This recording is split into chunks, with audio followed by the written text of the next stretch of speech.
मोहन भागवत बोललेले आहेत, या देशामध्ये राहतो तो प्रत्येक जण हिंदू आहे.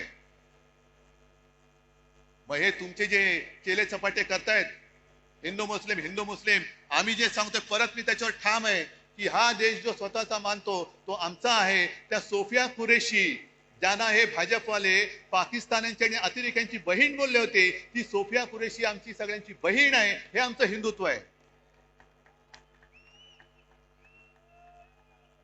पण काहीतरी एक दिशा ठरवा, काहीतरी एक कुठे जायचं ते ठरवा.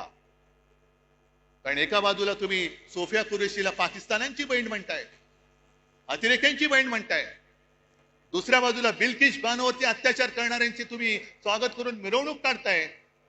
आणि त्याच वेळेला मोदी सांगतायत की मुस्लिम महिलांकडनं रक्षाबंधन करून घ्या. एका बाजूला बटेंगे तो कटेंगे म्हणायचं आणि दुसऱ्या बाजूला मोदी सांगतात की लहानपणी त्यांच्या आजूबाजूला मुस्लिम लोकांची सगळी वस्ती होती, त्यांच्या घरी ईदच्या वेळेला जेवण सुद्धा मुस्लिम घरातून यायचं. काय नेमकं तुम्ही देशप्रेमी तरी आहात का? नक्की तुम्ही हिंदू तरी आहात का? जा स्वतःच तपासून घ्या, हिंदू म्हणून काय असतं ते आहे की नाही नीट बघून या. आणि देशप्रेम तुम्ही आम्हाला शिकवताय.